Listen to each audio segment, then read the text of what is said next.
welcome to tonight's online information session talking about the future of housing in Penticton.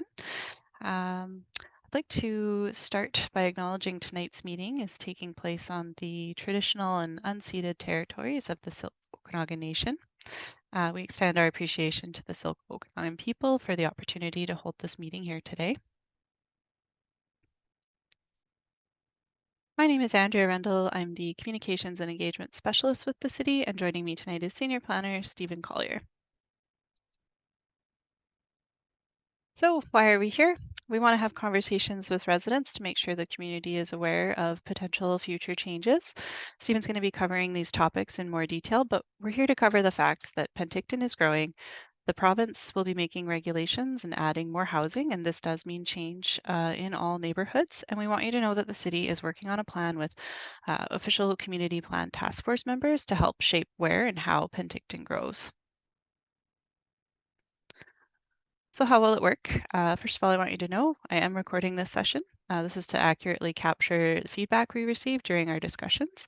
We're going to go over a brief presentation and then we'll open the floor to hear your questions at the end.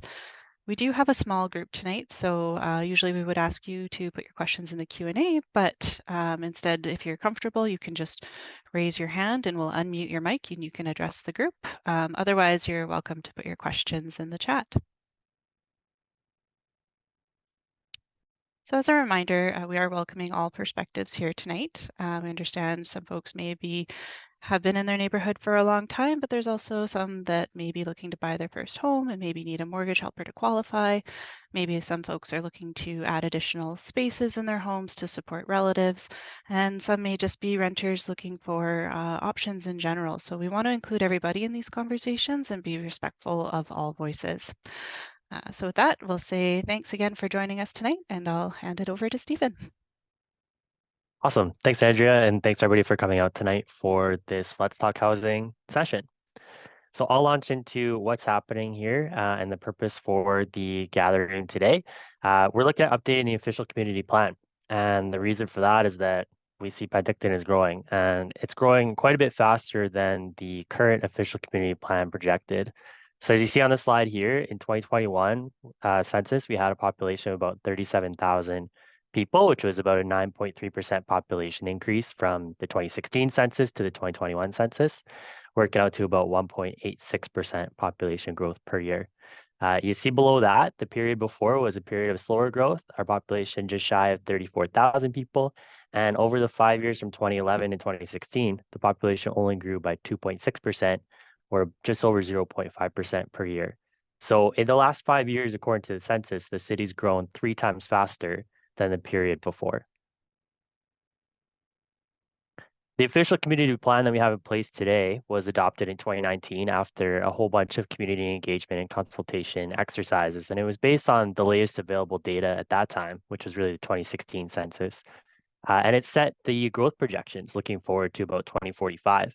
So over that 30-year period, it was expected that Penticton would add about 250 new residents per year, working out to about 7,500 people, and just shy of 4,500 new dwelling units. About 150 new homes needed every year was the projection. In reality, we grew a lot faster from 2016 to 2022 than the OCP projected. We've seen almost 400 new units added every year compared to that 150, and the population grew by over 3,000 people over that time. That means that essentially we're 20 years ahead of schedule for the growth that was projected with the growth that we're actually seeing to date. So with that in mind, how is Penticton addressing the local housing needs? This map is available on our website, but we wanted to include it here just to show that there are a number of developments sort of in the pipeline for coming online. So whether these are proposed, approved, under construction, the purpose of this slide is just to show that there's a number of different developments happening across the city. And a lot of these are meeting different needs by providing different units for a range of different potential residents. This slide here shows building permit data that the city's captured since 2014, broken down by the unit type. So you'll see on the slide here that there's a number of units created across each type, from single family to duplex units, multifamily units, which could be townhouses and apartments, secondary suites and carriage houses. And the annual total column there on the right really shows an escalation in the number of units brought on each year since about 2016. See, 2014, 2015 were about half of what we're seeing since 2016 on. So the total here at the bottom shows that since 2014, we've added over 3,200 new housing units in Penticton, and since 2018 alone has been over 2,000. In Penticton, the share of housing units is a bit unique compared to a lot of other cities across Canada. We're seeing a lot more multi-family dwelling types coming on than single detached homes. So about 80% of all new homes in Penticton are those multi-unit dwelling types. That could be duplexes, townhouses, apartments, etc. And really the result of that is a lot to do with our geography. We don't have a lot of places to grow. There's not a lot of places that are well suited for new single detached home areas. We're seeing a lot of growth and new housing happening within the developed core. So that leads to being more multifamily types. This slide here shows the city council's vision, mission, and goals. So this city council was elected in 2022, and as part of their visioning exercise, they come up with different missions, goals, and basically priorities for the term ahead, which are shown on this slide here. So these are the 4 key priorities for city council. You'll see the one in blue there, livable and accessible, speaks to proactively planning for deliberate growth, focused on inclusive, healthy, safe, and desirable place to live. So really anticipating growth and planning for it in a really well thought out and proactive way. So following through on that priority from council, council established the official community plan housing task force, and that consists of a group of 13 citizens of Penticton who have come together and are creating recommendations for official community plan housing updates based on the latest available data that we have and also what we're hearing from community. So this group is currently reviewing the OCP housing policies and will again be providing recommendations to council. They won't be implementing the changes. Any changes would have to be approved by city council. A couple of key questions on the next slides here. Do we need to grow? And then if we do need to grow, how should we grow? These are really the key questions that the OCP Housing Task Force is wrestling with, as well as city council and city staff, and questions that we wanted to put out to the community. And part of the reason why we're out chatting with folks and gathering their feedback on these potential housing policy changes. A key question to help address those questions is how much housing do we need and what type? What's the data telling us? What numbers are we aiming for? And how do we quantify the need that we know is out there? So the city completed a housing needs assessment earlier this year. So a housing needs assessment looks at the available census data, building permit data, and qualitative interviews actually with quite a few stakeholders in the community just to try to get a scope on what are the local housing needs and what are they projected to be in the future. So the housing needs really cover what we call the housing continuum, which is shown on this slide. So it covers everything from emergency shelter, supportive housing, to subsidized rental housing, market rental housing, and home ownership. So just recognizing that there's a whole bunch of different housing units out there for different folks with different needs. This slide here shows the population projection that came from the housing needs assessment that was completed this year. So it shows 3 different potential growth projections based on growth rates, so a high, medium, and low growth rate. Now, looking out to 2046 at the high growth rate, which is actually slightly less than what we've been seeing over the 5 years from 2016 to 2021, the population ends up being around 57,000 people in Penticton in comparison to the 48,000 or so under the low growth rate, that 1.1% increase per year. So that works out to potentially 20,000 more people in the community by 2046. So definitely a big increase and something to plan ahead for. The housing needs assessment also looked at different demographics looking forward. So this chart here shows the age groups and the different ranges from 2006, 2021, so roughly current, and projected out to 2045. So we're seeing pretty stable numbers with the younger age cohorts, so school age children and youth up to 2025 or 25 rather.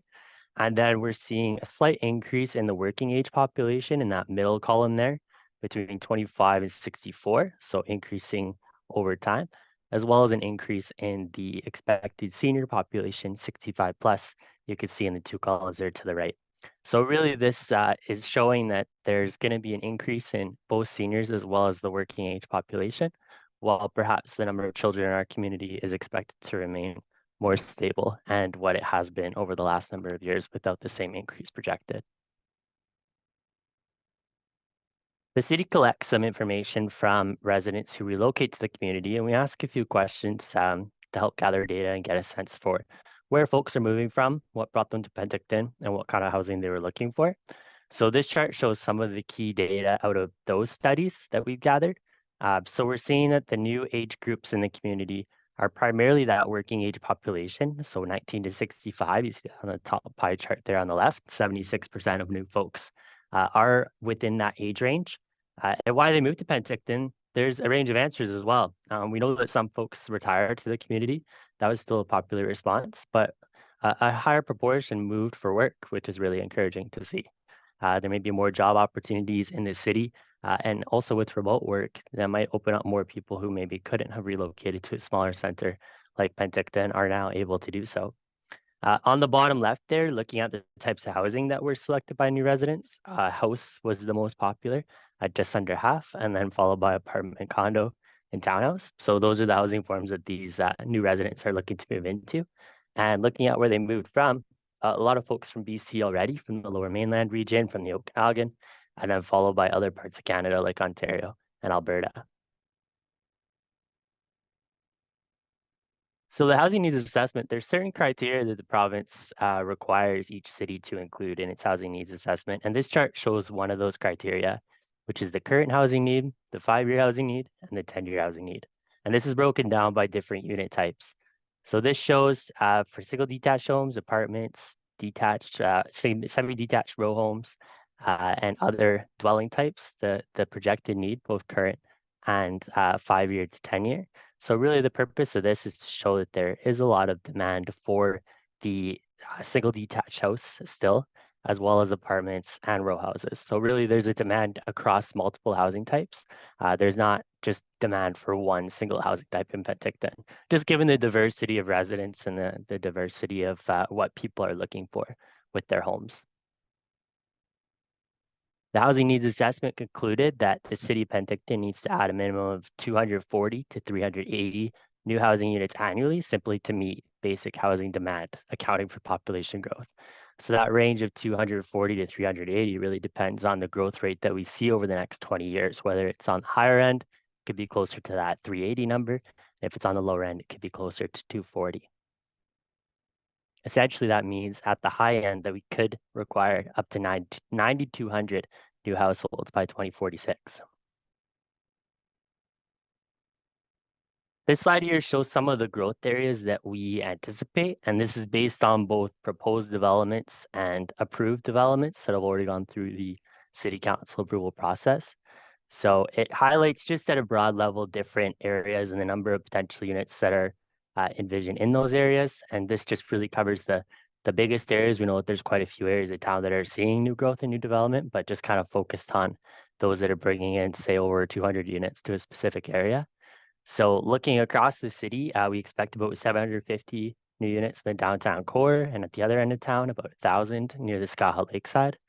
The North Gateway is a really prime area for a lot of new residential development. We went through a planning exercise a couple of years ago for that neighborhood at the north entrance of town and expecting about 2,200 new residential units there. Is quite a large number of properties there that could be redeveloped in the future, as well as a couple hillside areas. So we see Columbia Heights in there. There's still potential for 500 units around the Ridge Sendero area, Columbia Heights, as well as Wiltsey and Skaha Bluffs with potential 800 to 900 units between those two development sites.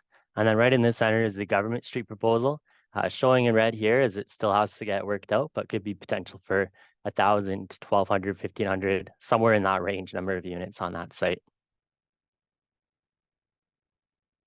So a big question is how will we get there and what are different levels of government doing above the city of Penticton to help address some of this housing need?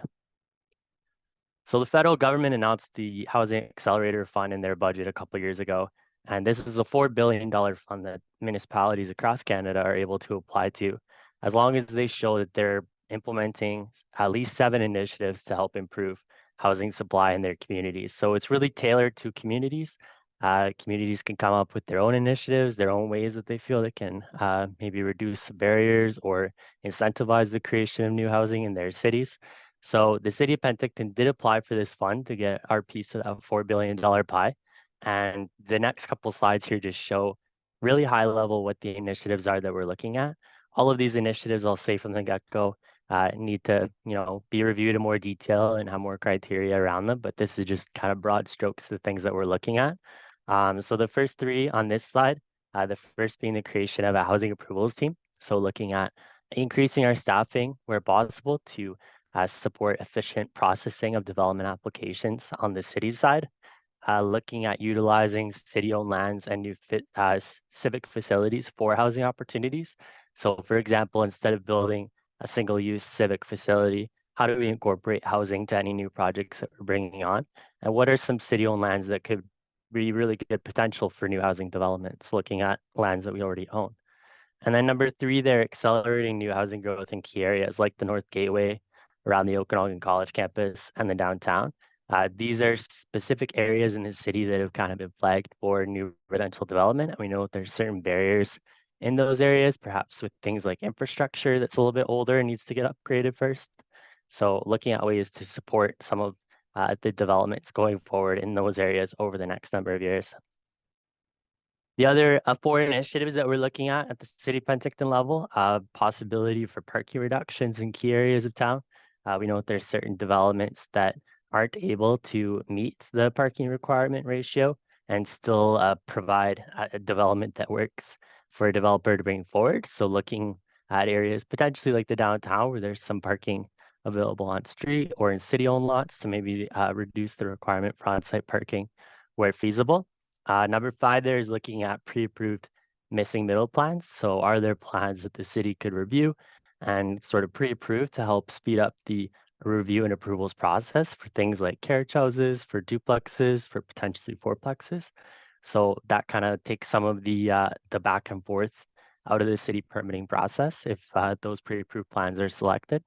Number six there is looking at either removing or updating some of the density and height restrictions across town.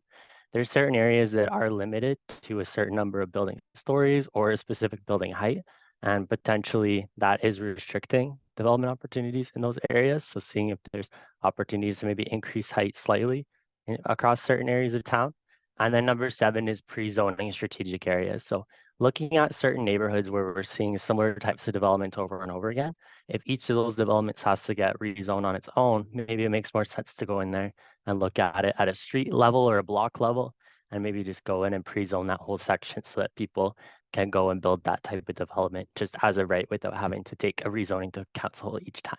So that's kind of just high level broad strokes overview of the initiatives the city's looking at connected to that federal housing accelerator fund money that we're hoping to receive and hoping to get an announcement on within the next month or so. So that kind of speaks to our connection with the federal government and what they're looking to do to incentivize housing construction. But the province definitely has us on their radar as well.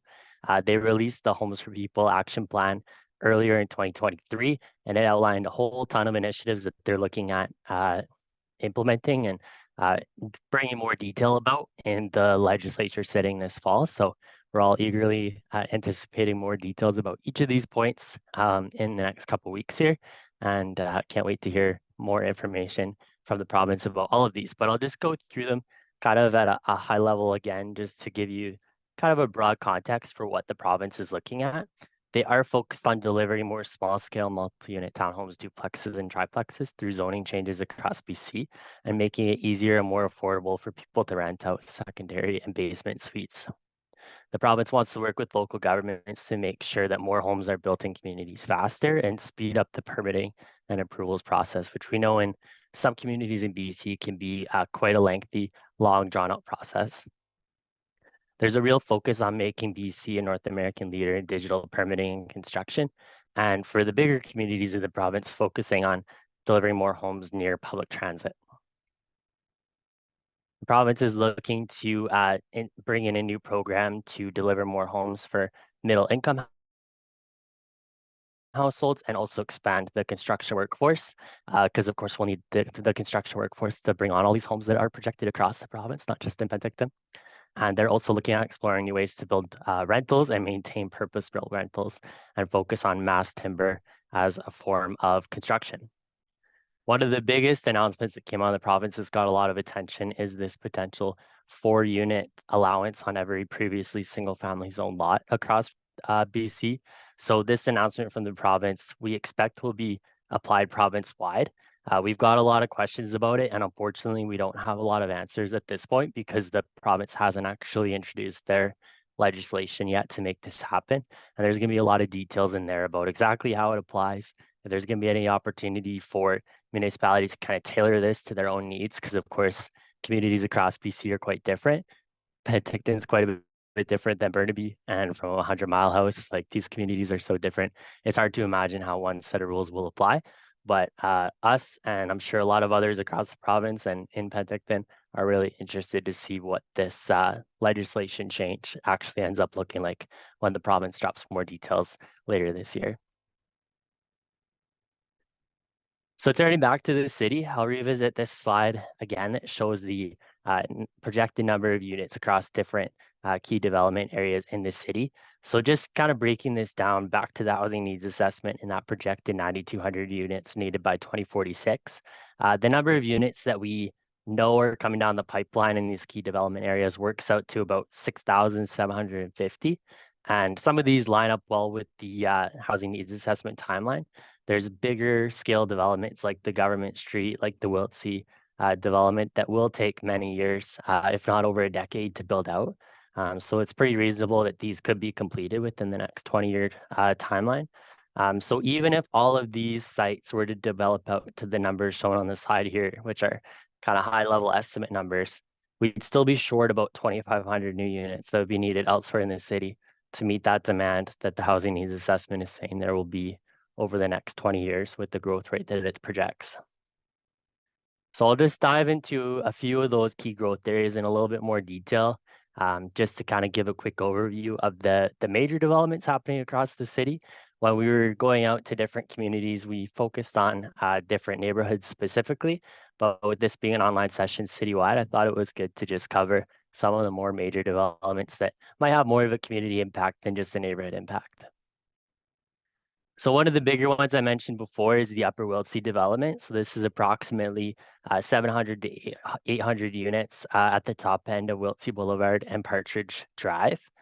This is kind of the last major subdivision area in the Wiltsea area. It's been kind of subdividing and working its way up the hillside for a number of decades now, but this is kind of the last section that's still earmarked for development within that area of the city. And it did receive zoning approval from City Council last year. And the developers are still working in the background to go forward with the plan. And there may be some potential changes to this over time, just given the scale of how big this development is and how development trends may change over the next number of years. So definitely a major development for the community.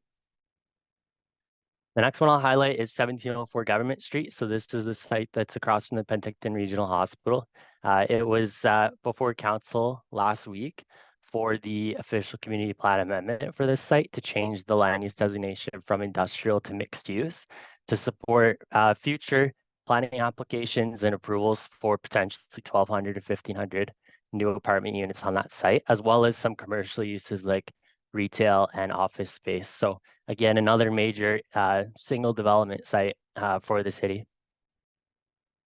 I spoke about this a little bit earlier, but the North Gateway, the area around Highway 97, Riverside Drive, the SOEC complex, that whole neighborhood is expected to undergo quite a bit of transformation over the next number of years and could provide homes for about 2,200 new households. I've included a photo there at the top of the Socana project that is going forward on Riverside Drive, just beside the quality.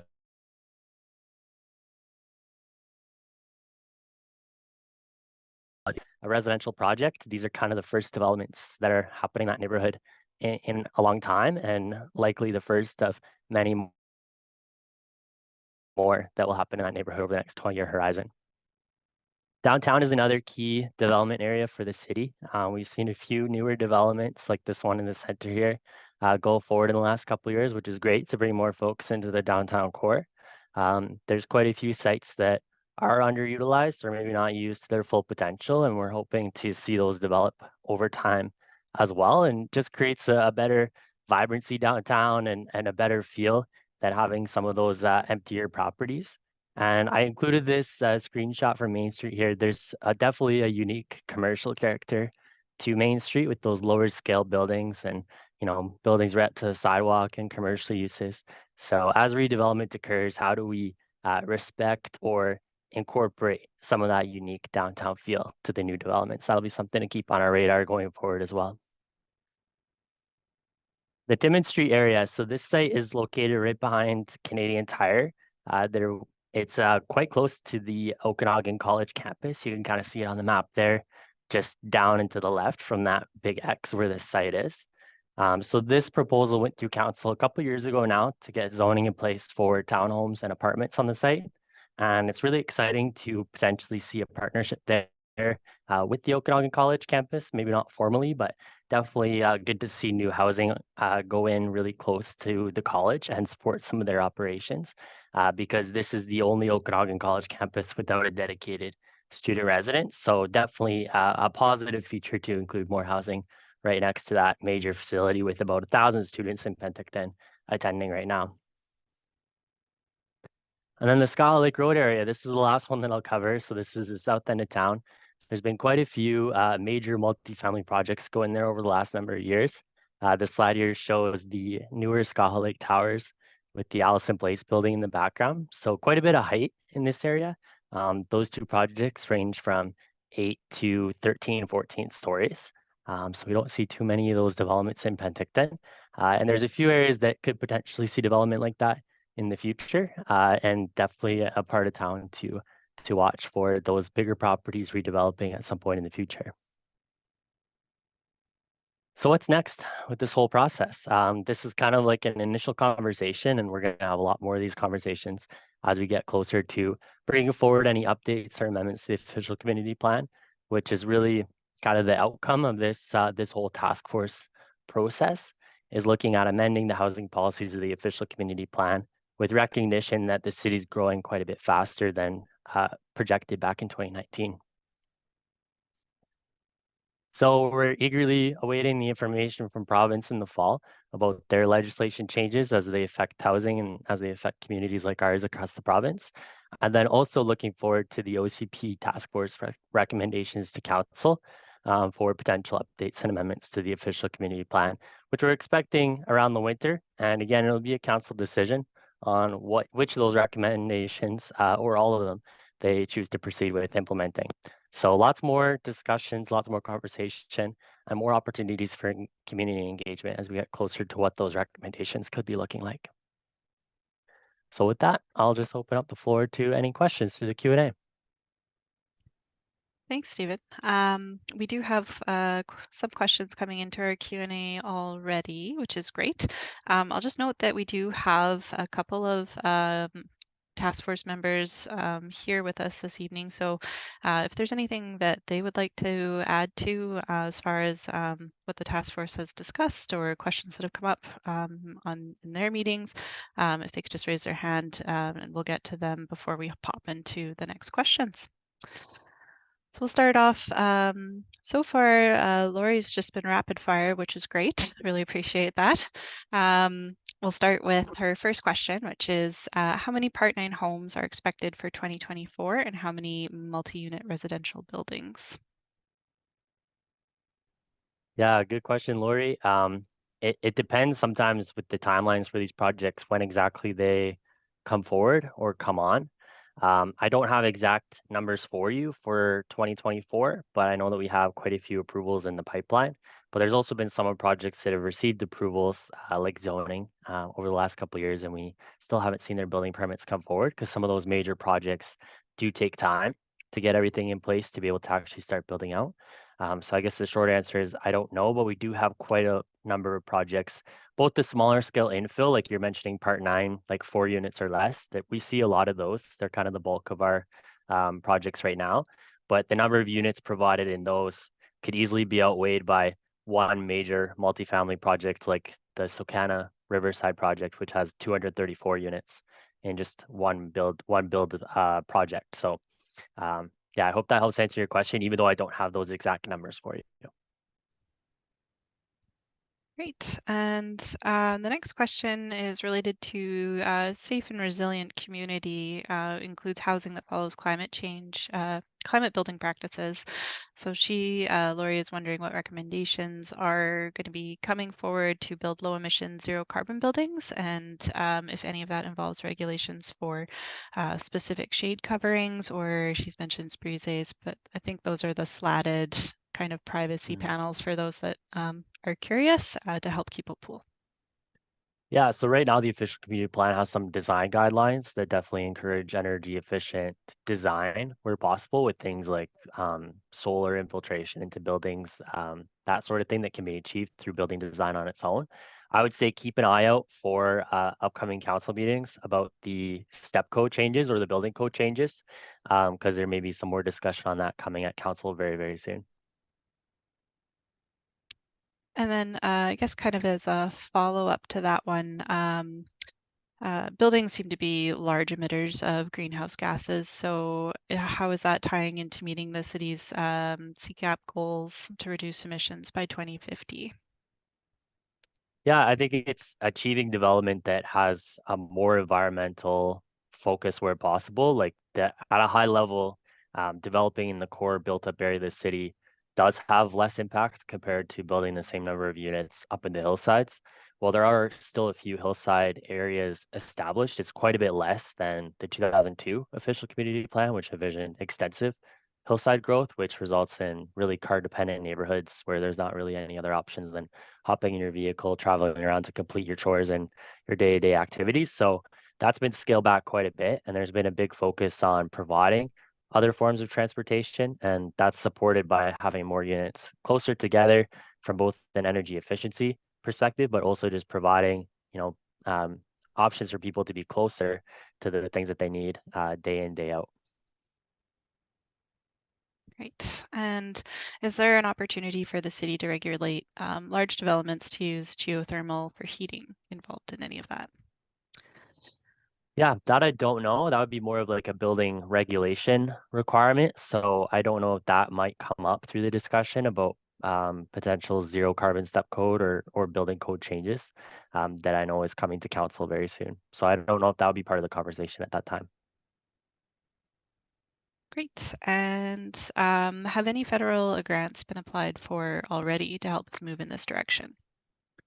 Yeah, actually, federal grants are pretty unique, at least for planning and development, to come directly to cities. Typically, it kind of filters through the province first, and we interact mostly with the province for grant opportunities. So that's why the Housing Accelerator Fund is pretty substantial and pretty unique in a lot of ways because it's one of the first times that the federal government is giving money to cities directly. It's not passing through the provinces first. There's so many grant options out there and applications out there. It kind of boggles my mind because I've only just recently kind of gone into that world of looking at all the opportunities that are there. So there's grant opportunities for lots and lots of different things in the cities. But this is kind of the first very major federal grant that we've been able to apply to directly. Because like I said, most of the time they go through the province. Excellent. Thank you. You had mentioned the Riverside development. There's a comment that a lot of those have been sold to investors, and the question is wondering how can we protect these kinds of developments from going specifically to investors and really looking to provide housing for people that are here full term. Yeah, I mean the city has some tools in its toolbox to achieve that. And I think the question might be related to vacation rentals or short-term rentals. I know that this is a topic that's come up at quite a few of the open houses that we've done. So I'll just give a quick overview.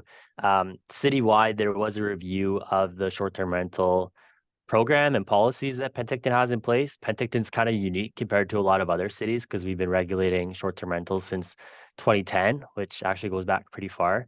Compared to a lot of other cities that are only just within the last couple of years bringing in regulations. So citywide, we looked at a benefits and impact study for short-term rentals, recognizing that they do provide some benefits to the community with it being a popular tourist option. We heard lots of stories of people who would rather stay in short-term rentals than hotels because it's just different offerings. They have different amenities and cater to different folks.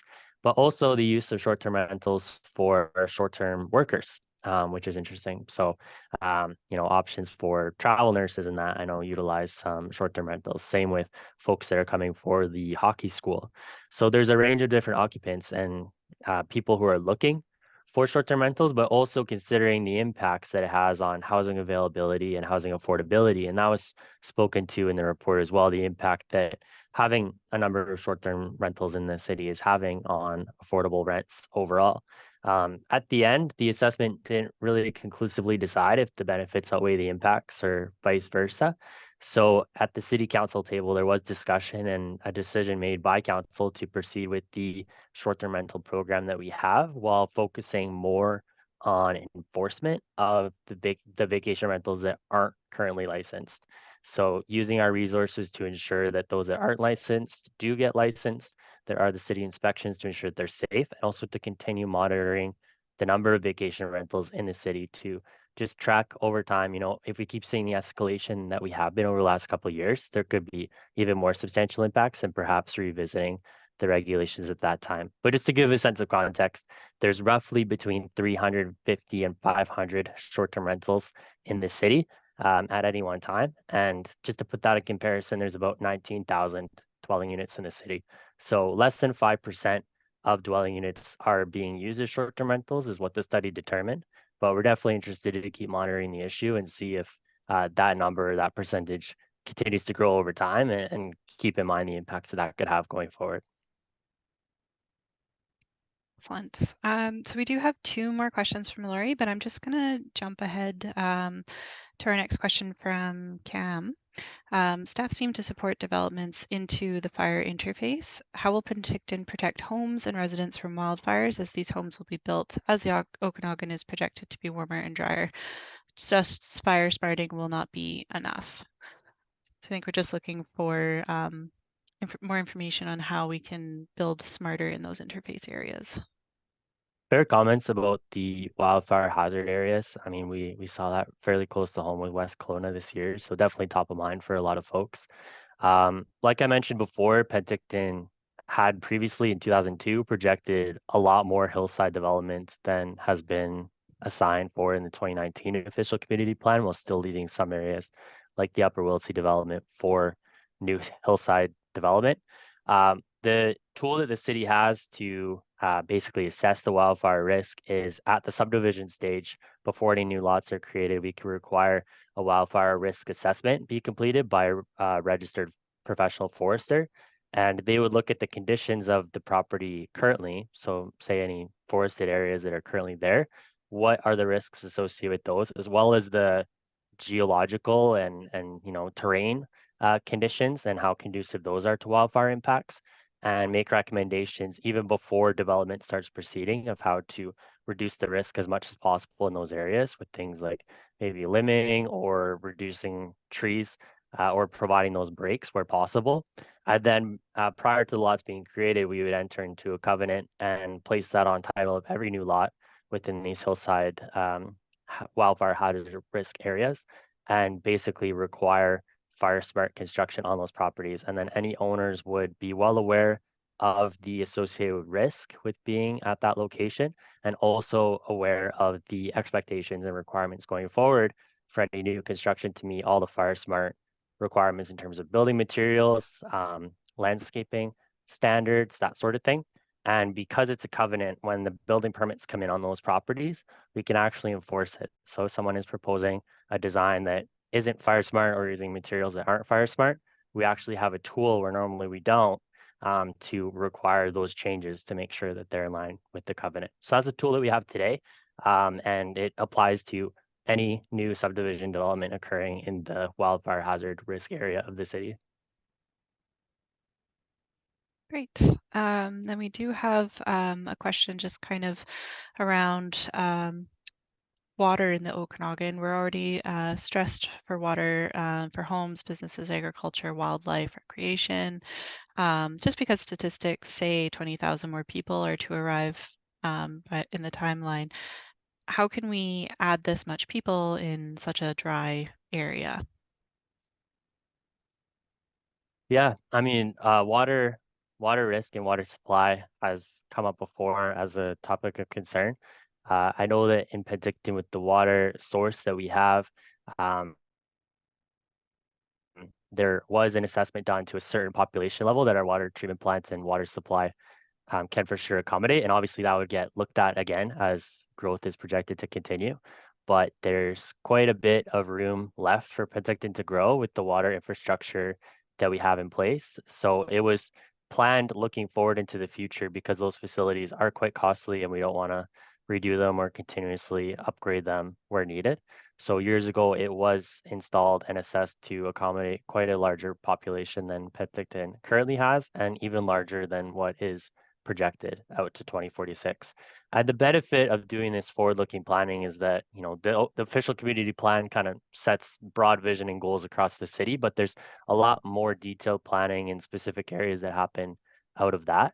So if we're updating this document with new population projections that say we could have 20,000 more people over the next 20 years, that's going to kick in a lot more updates to other city plans to ensure that the infrastructure needs are met with that population growth, that the recreation and park facility needs are going to be addressed, recognizing that population growth. It really has kind of cascading impacts from there that will be assessed through separate studies in the future.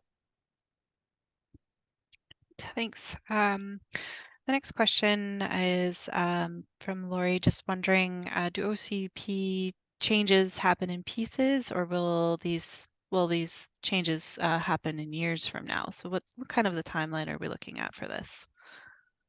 Yeah, good question. A lot of the official community plan is forward looking, but the updates or amendments that we're talking about would come into effect sometime next year.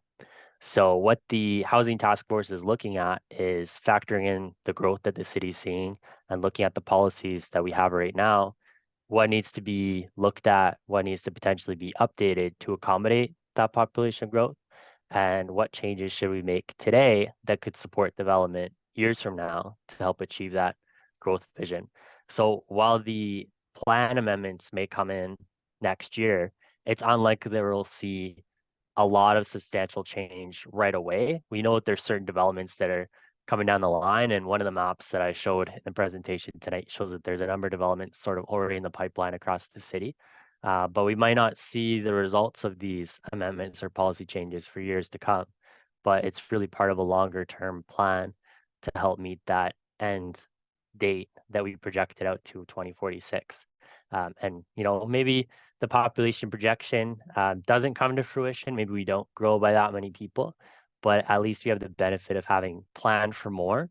And you know, maybe if we don't see that population increase until 2050 or 2060, at least we have the policies in place and we have the land already designated to support that, just on a longer timeline than we anticipated. Yeah, and I think if I could just add to that, the other part of it is that even though these regulations from the province are coming, it doesn't mean that neighborhoods are going to change overnight. It'll be, gradual as properties change hands. It's not going to be immediate neighborhood explosions as well. Yeah, that's a very good point. Mhm. And just to remind folks, if you'd like to address the group, just raise your hand. We can unmute you and we can get to your question here because Lori does have a few more, but I see Lorraine has raised her hand and I'm just going to unmute. If you'd like to ask your question, Lorraine, please go ahead. Yes, thank you. At the Uplands session a few days ago, it was suggested by Lake Laven that public engagement about these issues would be happening after the recommendations were already formulated.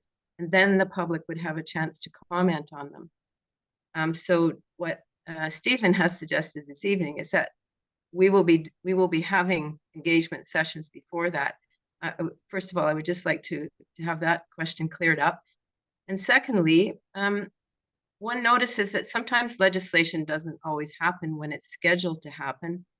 And so the other part of my question is, if the legislation is delayed, will the task force recommendations also be delayed to make sure that they are in concert with the legislation and not ahead of it? Thank you. Yeah, good questions, Lorraine. I can speak to both, but I'll start with the recommendations and public engagement question. So the purpose of the first round of engagement here was to gather community feedback and input, and that would help guide the OCP Housing Task Force in providing draft recommendations. We would go out to the community and sort of show some of the ideas that have come out of that process and look for feedback. And then it would go back, and then the feedback that we heard would be considered with the council report that goes forward with those recommendations from the task force. So that's kind of the vision at this stage. So kind of the first round of conversations is a little bit more open. This is kind of the data that we're seeing. This is kind of opening up the conversation about what housing could look like in the future. And then the next round of engagement that we do will be focused more on the draft recommendations that are coming out of this process and allow for some feedback opportunities there. And if I could just jump in there as well, at the open house sessions, we'd been collecting feedback, just kind of comments and concerns that we're going to share with the task force. And for those that are attending tonight that weren't able to attend in person, we have that opportunity on shapeyourcitypenticton.ca. So if you'd like to go there, all that information is going to be collected and shared with the task force as part of that first round. Thank you. Yeah, then to your second question about the provincial legislation and potential delays, I mean, that's a major change for sure, and it would affect zoning and perhaps the OCP designations that underlie a lot of properties. But I think it's important too for the city to do its own work, in a way kind of separate from what the province is proposing, to see, just within Penticton, what's our vision? What does this community want to see? And then if the province brings in legislation that allows more units on every lot, I mean, there's perhaps more we could do about that, perhaps not. I guess it kind of depends on the details of what that legislation includes. But at least there was that local process and local vision that went into it. Although I will say that we do expect that legislation to come very shortly. And we know that it's a very high interest topic, and there's a lot of pressure on the provincial government to release those details because there's cities across the province eager to see it, and people across the province eager to see it. So I'd be surprised if the timeline didn't line up, that we didn't see that legislation before the recommendations went forward to council.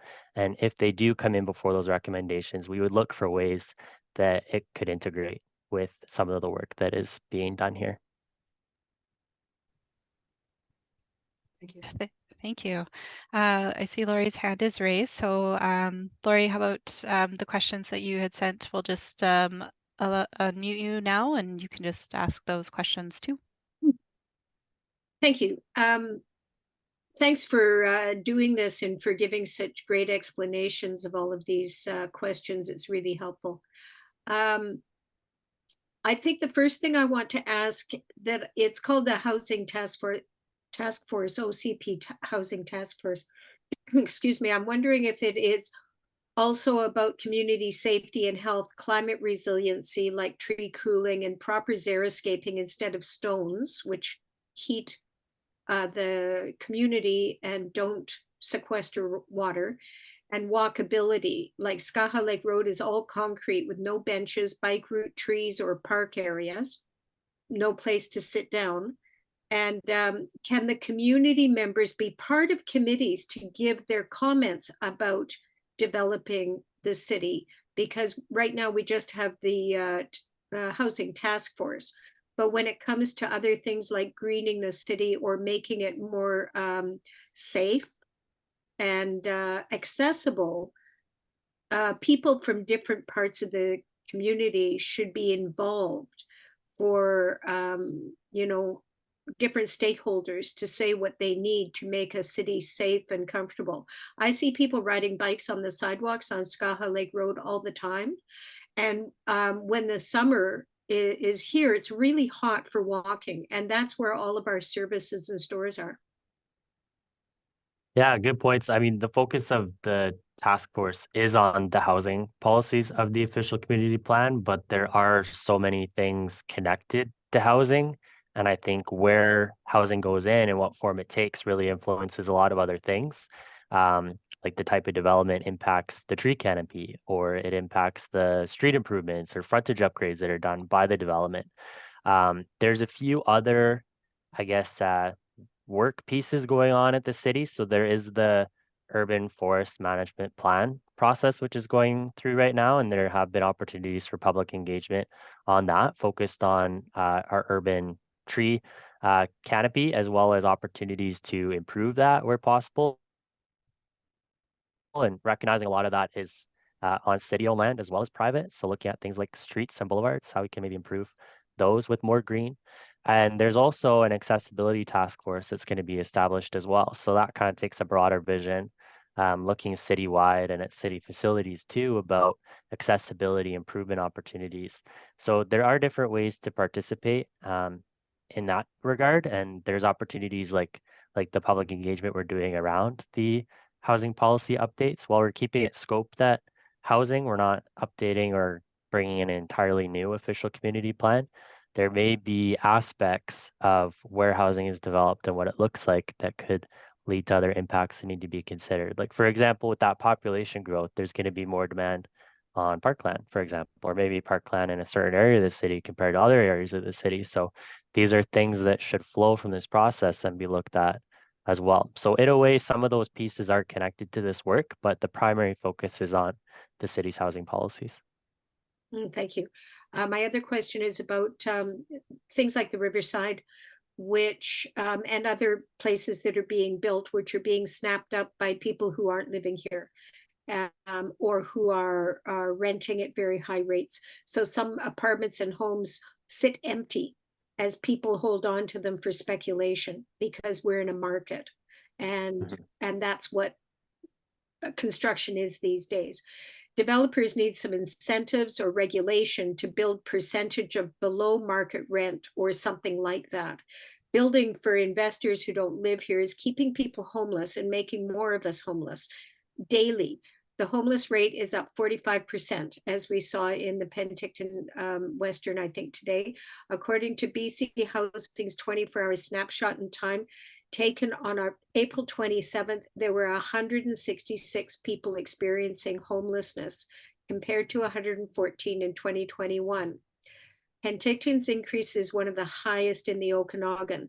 So building for building is not going to build for people. What is the plan to, rather than just allow developers and contractors to build whatever fits the OCP, what do we do to change the narrative in our city so that developers are building for people who need houses? We can't wait for the BC Housing to be doing everything for us. There has to be a way for the city to be able to incentivize or put in regulations to get people, even though it's private property, to get them to build for us and for people who work here. Is there anything that we can do? Yeah, there's a couple tools available to kind of target different aspects of that.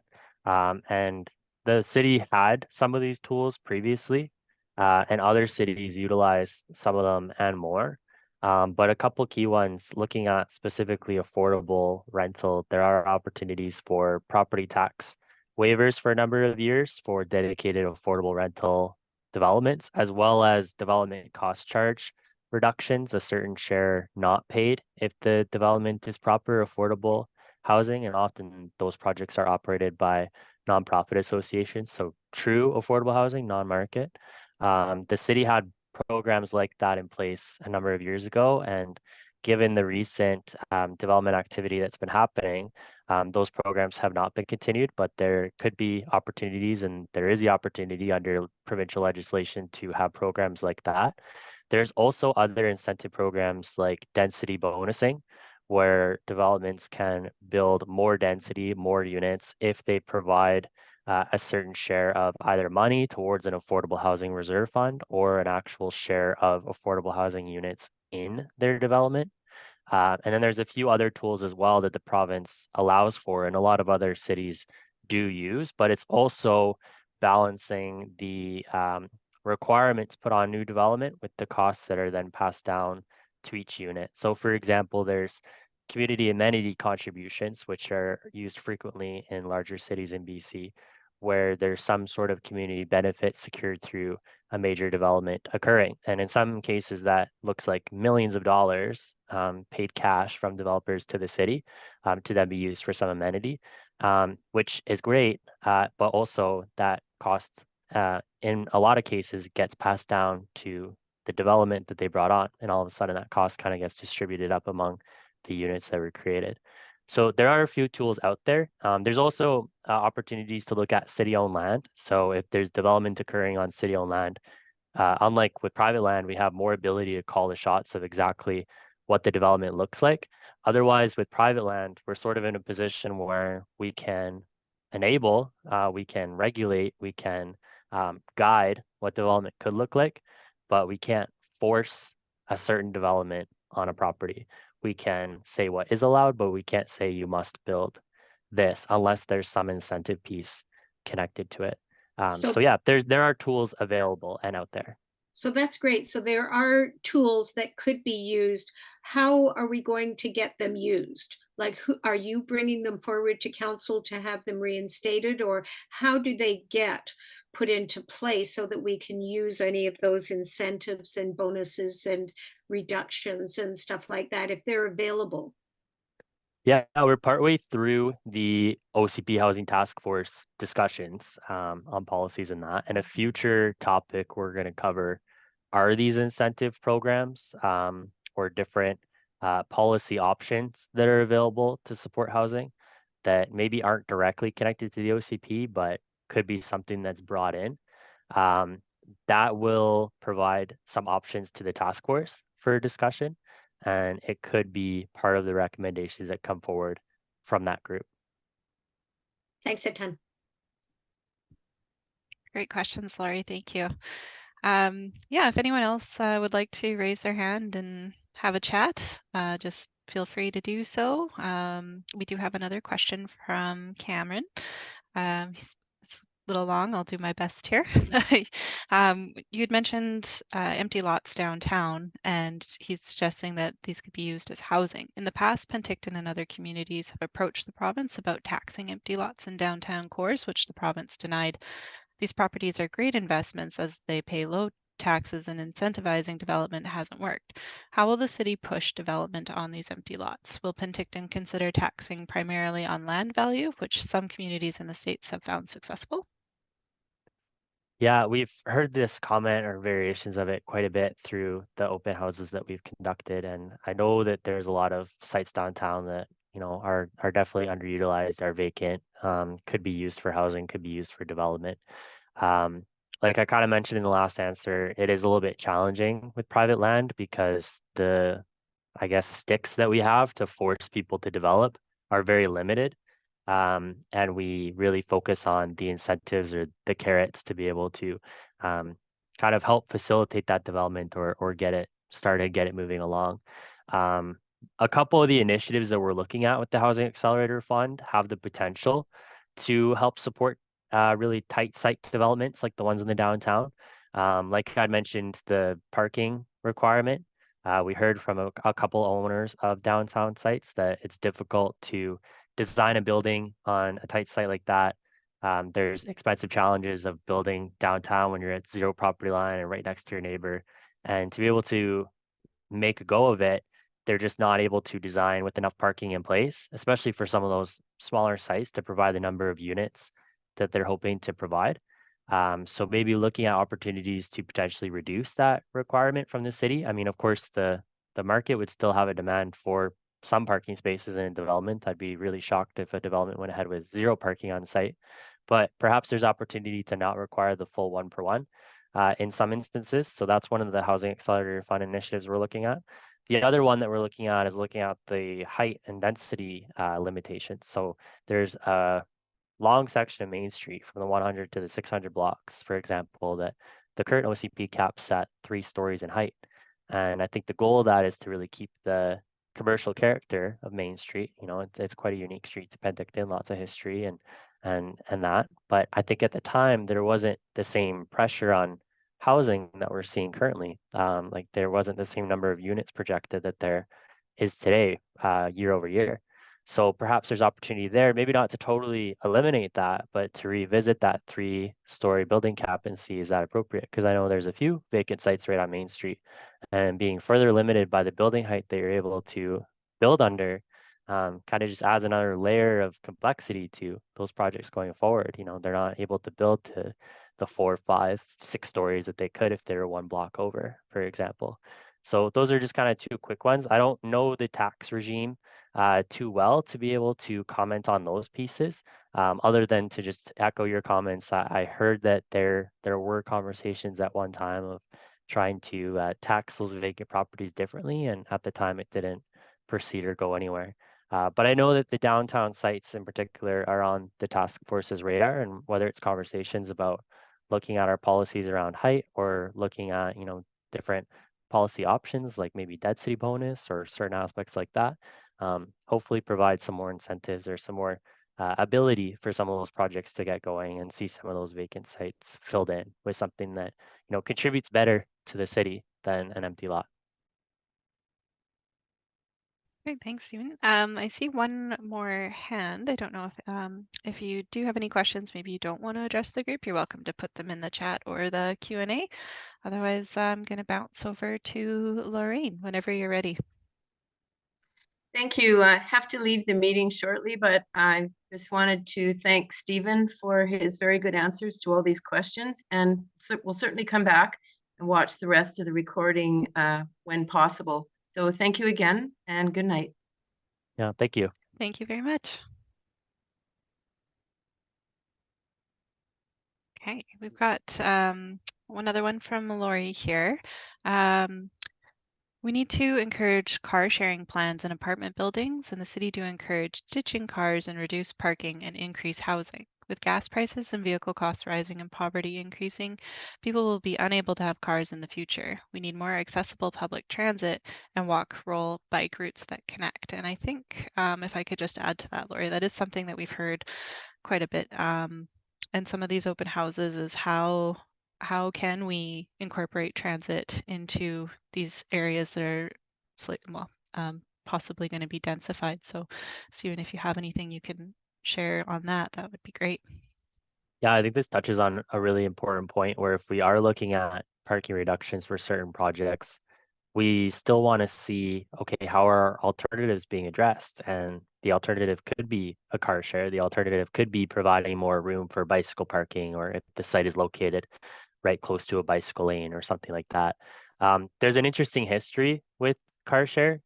Years ago, our zoning bylaw did allow a parking reduction if a car share was included as part of a development. And there were a few developments that proceeded with that in mind. But the challenge was that they weren't able to secure a car share company at the time to actually operate in Penticton because the car share companies said that there wasn't a population here to sustain that. I believe that there was a local car share for a few years, but unfortunately it was acquired by another business that didn't deem Penticton viable enough. So a little bit of a chicken and egg situation where it's almost like we need more people interested in car share to attract the car share company, but it's hard to get people interested in car share until there's a car share company available. But it's definitely something that's on our radar. And I think if a car share were proposed with a project, it could definitely be a justification for or a justification to consider for reducing the private vehicle parking spaces that would be required. And just to circle back, I know in when we were in Columbia, that's an older development. There was actually there's quite a few transit stops there, public bus routes and stuff. But in newer development like Wiltsey, there seems to be less. So is that something that's going to be kind of looked at as densification happens in the city? A couple months ago, BC Transit presented their future plan to Penticton Council, and it looked at different route improvements, frequency changes, lots of things that will uh, likely phase in over time. They won't all happen tomorrow, but they're kind of looking at a 3-4 year plan for a lot of those changes. And we know that there's a few areas that are really underserved by transit right now. Like Andrea mentioned, the hillside neighborhoods, like around Wiltsey, that's actually already identified in the official community plan as an area. Same as the Narrow Canyon that should see more transit service in the future. Some of the challenges with those neighborhoods is just the route options and kind of the loops that are available for buses. But something in our OCP that's already flagged and something that we want to see going forward, because there's certainly a lot of folks in those neighborhoods who could benefit from transit service, whether it's, youth or seniors or whoever who wants to just commute by bus instead of car. It's kind of providing another option for folks instead of having to rely on their private vehicles. The frequency changes too. I mean, if there are route changes or frequency changes, perhaps the areas that are being flagged for that could be really well suited for more density, locating people closer to where the services are, whether it's transit or whether it's the bike lanes, for example. Awesome, thank you. Another question from Lori, just curious if the city planners take part in any webinar or other training or learning opportunities about safe, equitable cities, and she's referenced 880 cities, cities for everyone. I think 330, 30, 30. I'm not sure if I got those numbers right. Is another one planning. I don't know if you can answer that one, Stephen. Yeah, there's a lot out there, and we attend quite a few of them. There's a lot of different groups that put them on, and as planners, we have to do some professional development learning. It's required to keep our planner designation. So a lot of these are definitely on our radar, and we do participate in and kind of share information around as it comes in. Even internally, if someone reads a really interesting article or something like that, we do pass that information around just to try to stay current with what other places are doing and kind of what are the emerging trends. Yeah, that's excellent. We don't have any more questions. I'll just give folks another opportunity. You can put them in the chat or the Q&A or raise your hand if you like. Just want to be mindful of everyone's time.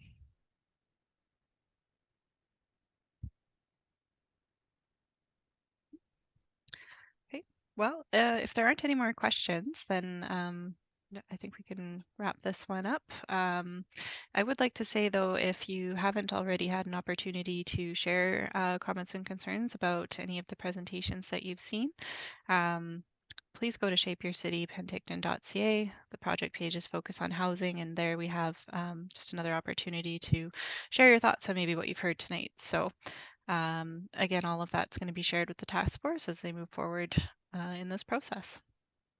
Well, thanks everybody so much for coming out. We really appreciate your questions. This was fun. Yeah, thanks everybody for participating. Really appreciate you coming out tonight.